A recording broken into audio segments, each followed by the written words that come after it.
photos. And after a few seconds, these random coordinates pop up. Now I watch a lot of these videos, and the majority of the people who use this app encounter something creepy, but on a scale of 1 to 10, it's more of a 3 or a 4. In extreme cases, I've seen people with 9s and 10s. Now, there was absolutely no reason at all for me to believe that I was going to find Dogman. I just figured, hey, it's Saturday, I ain't got nothing to do, let's go on an adventure. So now I'm driving, following the directions, and it leads me to this parking lot. Just a parking lot, a few cars parked there, nothing more. And I'm thinking to myself, okay, this is some bullshit, nothing to worry about. That's until I noticed one of the trucks in the parking lot. Decal on the back window.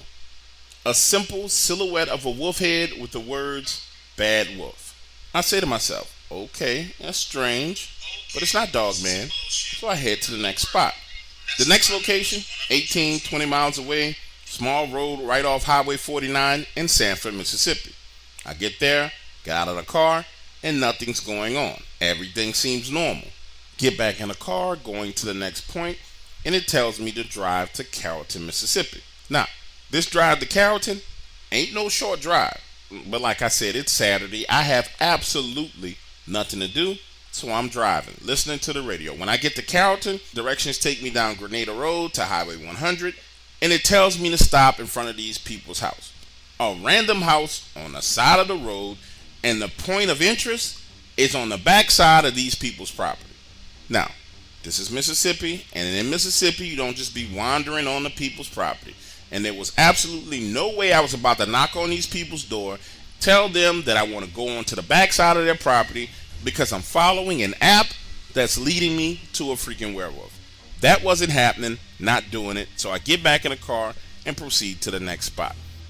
And right here is when my Dogman encounter really starts to get interesting, because the next point on this map is literally right outside of Taylor, Mississippi.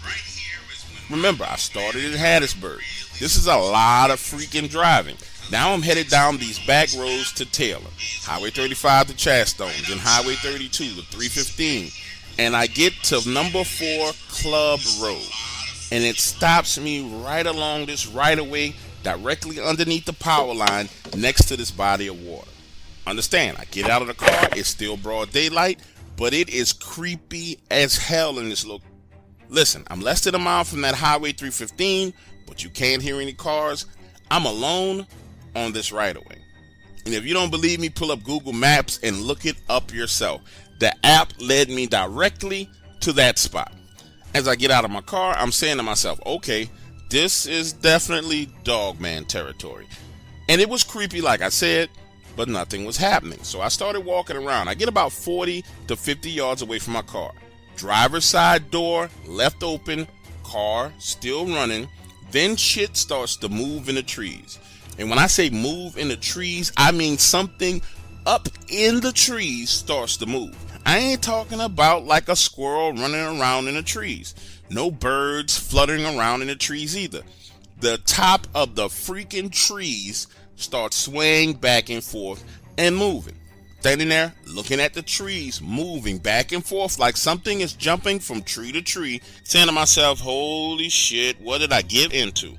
Now turning, moving back in the direction of my car, the freaking driver's side door is closed. I know I left it open. I did it on purpose in case I needed to run and get in my car. The son of a bitch is closed. Now seeing this, I start to panic and I'm running full speed to my vehicle. Behind me, I can hear the trees rustling and shaking as if whatever it was in the trees was jumping from tree to tree to tree, paralleling me as I ran back to my car.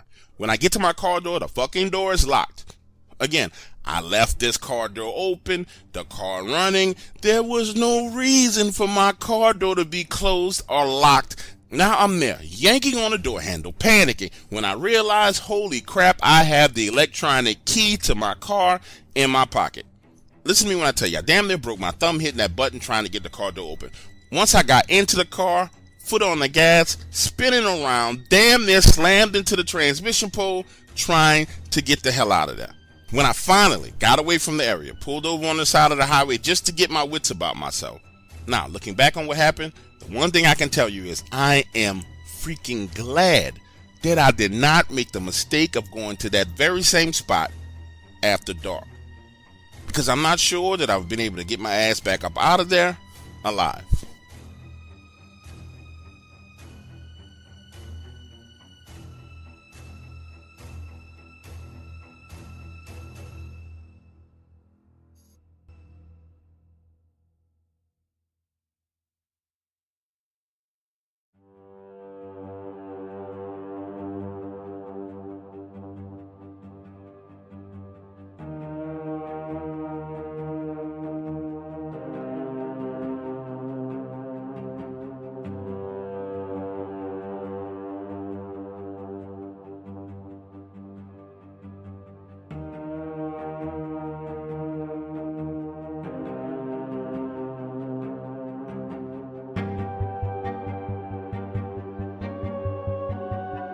Listen, I've been in Louisiana my whole life. You know the show Swamp People with Troy Landry? To hell with that. We've been doing the same thing for the past 6 generations. So when Hurricane Ida was on the way, we knew we had to evacuate. No doubt about it. Why? Because I've been on this property my whole life. And when that water starts coming in, it's best just to get the hell on out of the way. So my neighbor and I caravan north to Monroe, Louisiana to sit it out. Now the issue after a storm is always getting back home. They have the emergency evacuation orders. The National Guard, they are trying to keep you away from your house. But like I said before, I've been in Louisiana my whole life, and I know how to work my way around these type of things. So when we come back from Monroe, we tell them, listen, we're here to help you guys on search and rescue. We got our boats. Anything you need, just let us know. And it always goes the same damn way. When you show up at first, they tell you, no, we don't need your help. We don't need your support. We got it under control. And eventually they realize they don't have enough manpower, they don't have enough boats, they don't have enough gasoline, they are in need of assistance. And that is where my game plan always kicks in. You see, I'm from Louisiana, we help each other. I don't mind helping my neighbor if they're in trouble. But in the process of helping out, I always go home and check on my property to make sure it's not being looted. Listen to me, now that you understand my plan of action, let me go ahead and tell you exactly what happened. After the storm passes, Timothy, my neighbor, and I leave our wives up at his camp in Monroe and head back down. Now, when we get to the interstate that leads down into the area where our property is, the National Guard is there, is completely flooded out. We make our offer for assistance, and of course, they tell us no. So we leave, wait 24 hours, long enough for them to realize that they actually need help. And when we go back, the local government is begging for assistance, and that's how it is. The minute the federal government gets involved, everything gets completely out of control, and it's hard to do anything. So now, our local government has asked for all civilian assistance. Tim and I are in the boat. Now, the objective for us is to go check on our properties, but you can't just do that because there are people waiting in the water, families stranded on their roofs. It's really freaking bad. So we spend the majority of the day ferrying people back and forth to dry land. Listen, about 3:45 p.m., we helped over 30 people, and so we head on over to our property to check it out. And just so you can properly understand the situation, our houses are raised 13 feet above ground and the water is at 12 feet. We arrive at my house first and it's totally fucked up. A 3-square section of the roof is completely and totally missing. The boards that I had put on my windows have blown off and the house is slightly leaning. And looking around at the devastation, 2 of my other neighbors' properties have completely collapsed and the only thing that you can see protruding out of the water is the roof line. So the 2 of us quickly hop out of the boat, go into the front door, climb up to the roof from the inside of the house, and put a tarp over the wide open section. Now listen, I know there's some folks out there who believe that us people down in Louisiana who live in these swamps get what we deserve, that we should pick up and move. We know where we live, and when we get hit by a hurricane, you feel like your tax dollars are being wasted. Well, let me say it to you like this. When a snowstorm passes, power goes out, winds are ripping and roaring, knocking over trees. You don't ever hear us saying no bullshit like that. We wish you well, and if there's anything we can do to help you, we're willing to do it. So naturally, you're trying to figure out why in the hell am I putting a tarp on the roof of a house that's about to collapse. The reason why is because if you don't close that house up, the insurance company is not going to pay you any money. They're going to say that you didn't do anything to mitigate the damage on the inside of the property.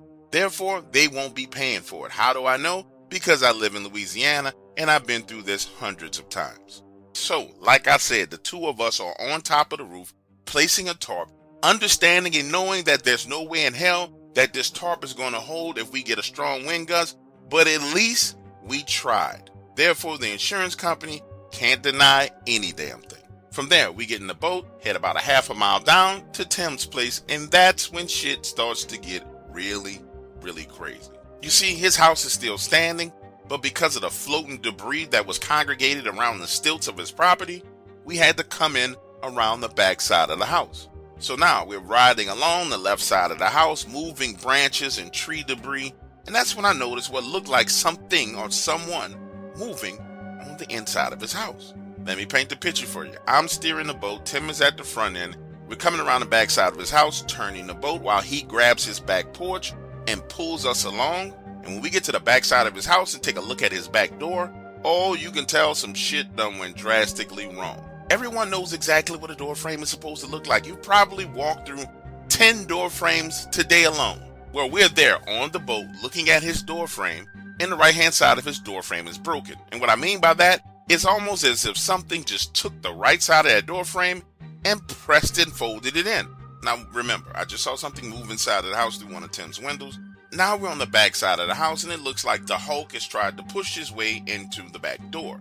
And the first thing that comes to both of our minds is, okay, either somebody done broke into Tim's house and they're taking refuge from the storm, or somebody done broke into Tim's house and they're trying to loot the house. Boat tied up, climbing out, shotguns in hand at the ready. We're just about to go in that door and we get this whiff. The smell of dog. And it's not a normal smell of a dog. It smells like 14 to 15 damn wild dogs are in Tim's house. Now understand, Tim did have 2 Labrador retrievers, but those Labrador retrievers are up in Monroe with his wife. So us going through that back door smelling dog wasn't exactly a tip-off as to what the hell we were about to find next, because it seemed somewhat normal considering the circumstances.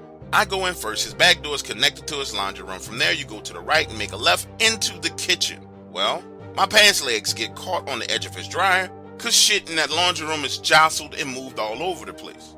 And that's when we hear movement in the house. And I'm not sure if Tim noticed this, but that's when it hit me that that door frame is bent and fucked up as well. Now picture the scene. Tim has already turned the corner, going into that kitchen. I'm pulling my pants leg, which is caught on the edge of his dryer, and I hear him say, "What the fuck is that?" Now, loose from the dryer, I'm coming up right behind him, and that's when I see a black wolf. This animal is literally the size of his sofa. It's on all fours in this man's living room, lips rolled up, teeth showing. It's backing away from us. Tim raises his gun. I'm staring into this wolf's eyes as Tim raises his gun to shoot. And I try and talk sense to Tim saying, listen, these guns that we got not going to do anything for that right there. We need something way bigger for that right there. Listen, so now I'm pulling Tim by his shoulder back into the washroom, putting a wall between us and it. He is absolutely furious, wanting to shoot this thing. And that's when the entire house starts to shake. I'm telling you, I thought it was going to collapse. It literally sounded like a freaking wrecking ball was hitting the front of his house. Listen, I know this sounds crazy, but this is exactly what happened. Peeking around into that doorway, the animal is going through the front wall of the house. I mean, it's literally knocked down the front wall of the house and it's gone. We're talking about a 10-foot section of Tim's front wall is missing. Now, a section of the roof is starting to collapse. Walking over to the front of the house where that section of wall is missing, we can see this thing swimming in the water, and it doesn't swim like a dog. It swims like a man, arms reaching forward, stroking through the water. Pay attention to what I'm about to say to you. Everybody down here knows about the root. People call it a legend, a myth. But if you've been in these swamps at night, and if you've heard and seen the things that I've heard and seen, you know that it's not a myth, it's not a legend, it's absolutely and totally real. And when I say to you, the two of us were stunned at what we were seeing standing there, looking out of this gigantic gaping hole in the front of the house. I mean, we were stunned. And quite frankly, looking around at the house after this happened, there wasn't a damn thing we could do to secure his property. Nothing. So Tim goes into his bedroom, grabs some extra clothes, grabs some things out of his safe, and we leave. Now fast forward 30, 45 days. And get this. So you know how insurance companies are, right? The adjuster comes out to Tim's place, takes a look around, and accuses him of tearing out the front wall of his house for insurance money. This adjuster is a slick-talking motherfucker from California, and he didn't realize that he was down in the middle of the swamps. And understand, the waters have long receded. I'm standing there with Tim as he's talking to the adjuster when he says, "Sir, don't you think that if I wanted to commit insurance fraud, I would have just taken all of my stuff out of the house and not actually done any physical damage to the house? Look at all my shit. It's molded. It's disgusted. No, I don't think so. So you're trying to tell me that I committed insurance fraud, intentionally destroyed my entire life for the possibility of you giving me a check." Now let me pause right here in the story for a minute and say something. Us finding a rougarou in the house is absolutely terrifying, but it made sense. I believe that it was just seeking shelter. When we came into the house, it was cornered, we surprised it, and it escaped. That makes sense to me down here in these swamps. But the way the insurance company treated Tim, oh, that shit didn't make any sense at all. Because that insurance adjuster didn't want to pay for the damage to the front wall. And by denying the damage to the front wall, he denied the damage to the collapsed roof, which in turn denied all of the moisture and mold damage throughout the entire freaking house. Listen to me when I say this to you. This storm is past. It's over with. It's done. And Tim is still suing the insurance company, trying to get paid. It just don't make no damn sense to me. And I'm gonna be the first one to say it. I feel sorry for my buddy Tim. You got a hurricane. You got evacuation expenses. You got a damn rougarou in your house. And on top of all that shit, the insurance company won't pay you for none of the damages. Listen to me when I say this to you. Everybody around here done started repairing their properties. But Tim is still up in Monroe. That's just not right at all.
You've entered the dark waters, where chilling tales spread like ripples through the night.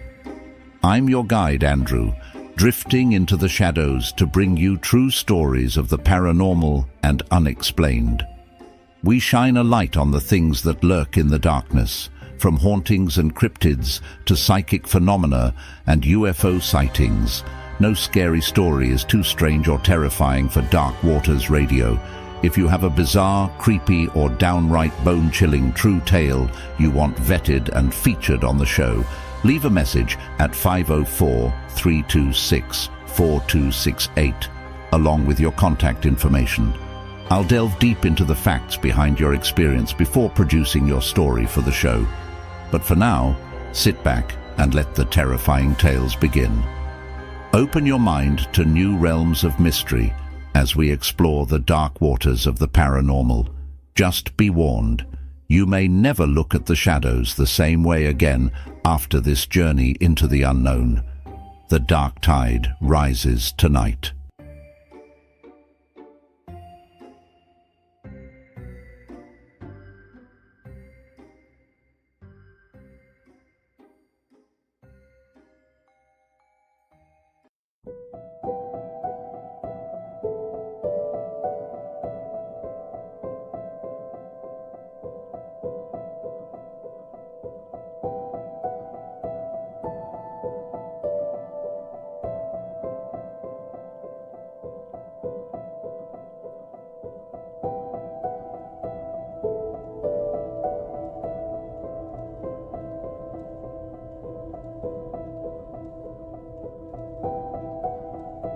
Looking back on my life, I realized it was a series of decisions that I made that led to me being homeless and living in the woods in Oklahoma.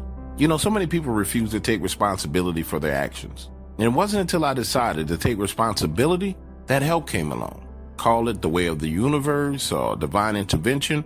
But what happened to me, I wish on no one. However, I wouldn't trade that experience for anything in the world. Let me start here.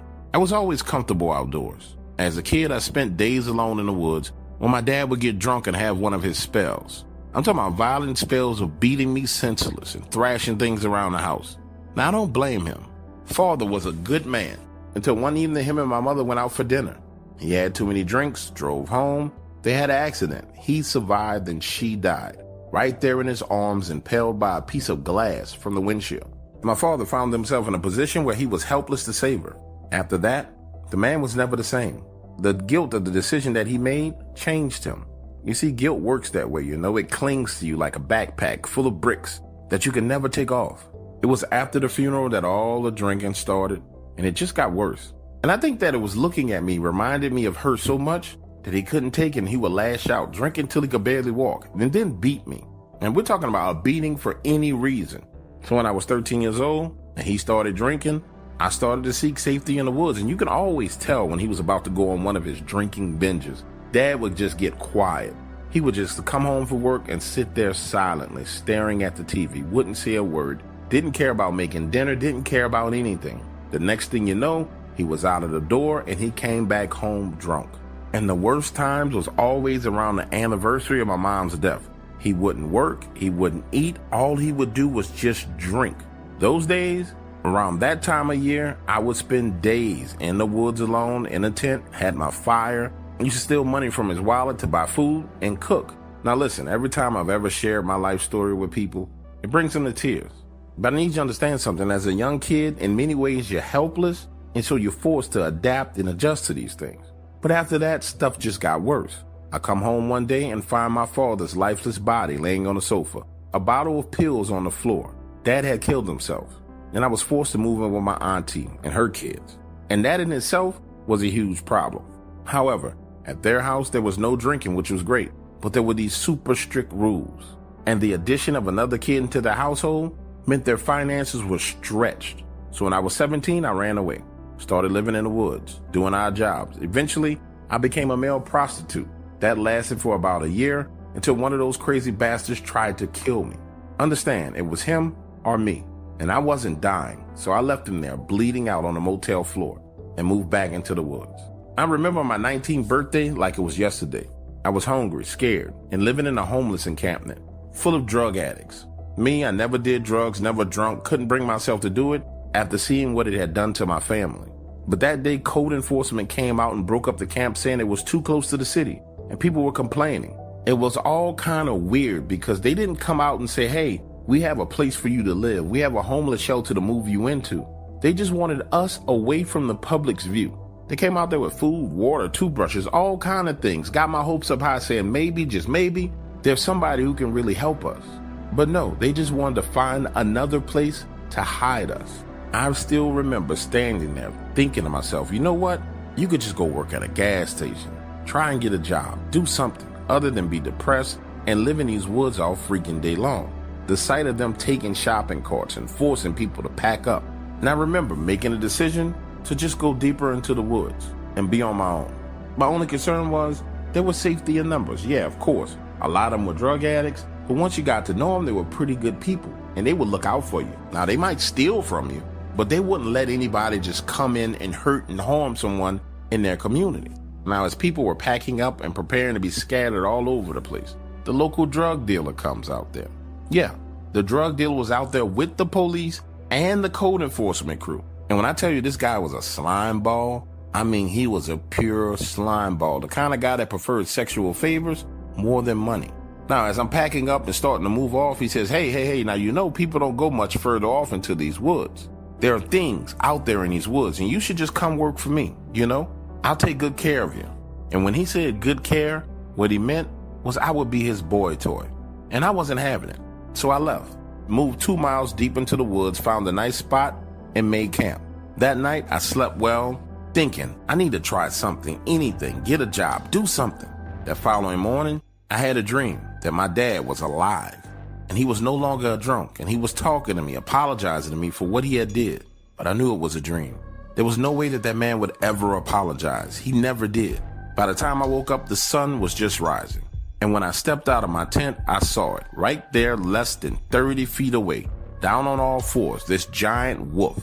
And listen, I've heard people describe Dogman, and I can tell you this. Some of these people are lying. This thing was the size of a horse. I mean, it was big enough where you could jump on his back and take a ride and its feet would not touch the ground. It was there on all fours, just looking at me like it was waiting for me to wake up, or it was thinking, deciding what it was going to do with me. Talk about fear. What I felt in that moment was worse than what I felt when my father would get drunk and I was 9 years old. It just looked at me, sniffing, smelling me. And the two of us were there for what felt like 60 seconds. And I just knew I was gonna die. It was gonna attack me and kill me. So I screamed at it, go ahead, kill me, eat me, do whatever you want. I don't give a fuck. You think I'm scared to die? I'm ready to die, you son of a bitch. That's when this thing rises up on its hind legs and looks down at me, rolling its shoulders back, exposing its chest, massive arm muscles. And it just looks at me like it was scanning me up and down looking for something.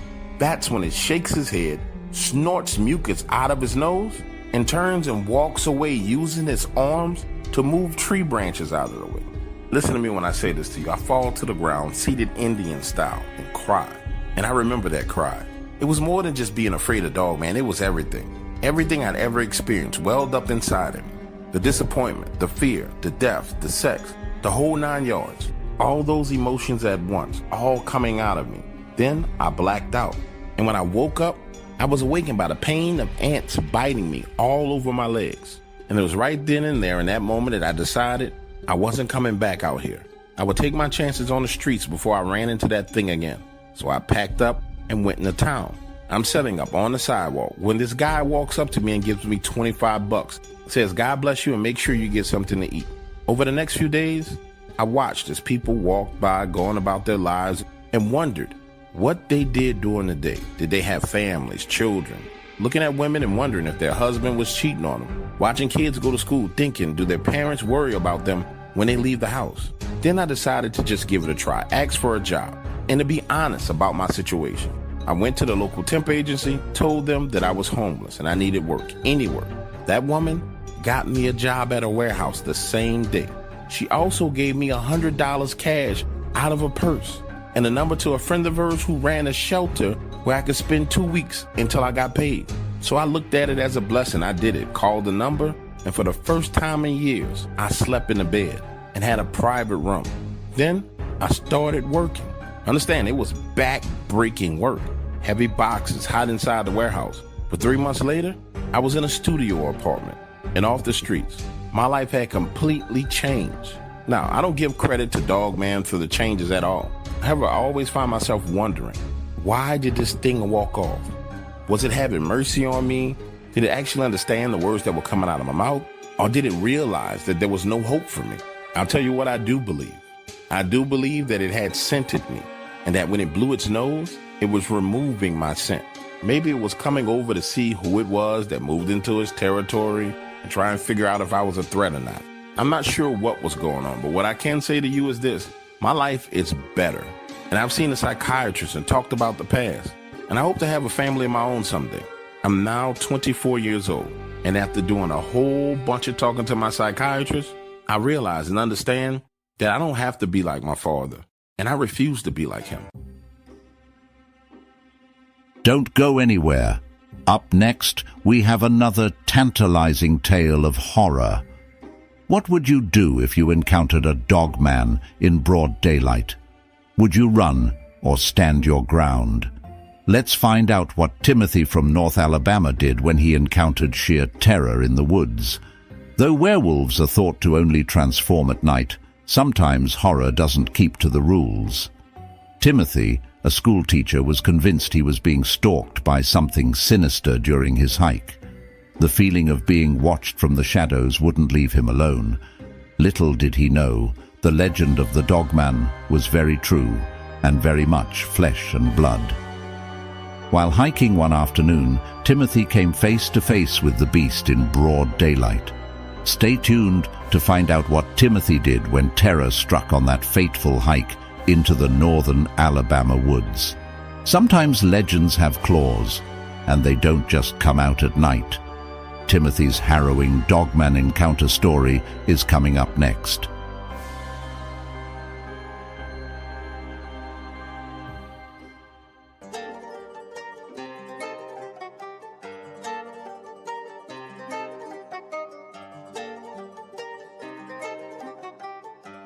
Quite frankly, I never had any intentions of being a teacher. Well, all the time, when I grew up, I wanted to be a doctor, but my grades weren't good enough. Now, sidebar note, if you're a kid in high school and listen to the story, understand, those 4 years of your life are very, very important. So take them seriously. Don't do like I did and wait until you're a senior in high school and then get serious about your grades. And understand that there are kids all over the world that you're in competition with. Some of them freshmen in high school who are taking their lives and their future seriously. They're not playing video games. They're not hanging out. They're getting A's and B's and getting scholarships to go to Ivy League school. Anyway, so when I became a teacher, I decided that my students would not make the same mistake that I did. I was going to be that teacher who was all about hands-on learning, you know? So one day, I got the brilliant idea to take my students out on a nature walk. But first, I figured I'd scout out the area and pick out some wildflowers for the class. Talk about a huge freaking mistake. I head to the park. This place is popular with hikers and nature lovers, and it's a beautiful day, sunny outside. Birds are chirping and singing, the whole shebang. Imagine the scene. I got a little small basket, and I'm happily picking wildflowers, thinking about how much the kids are going to love this field trip.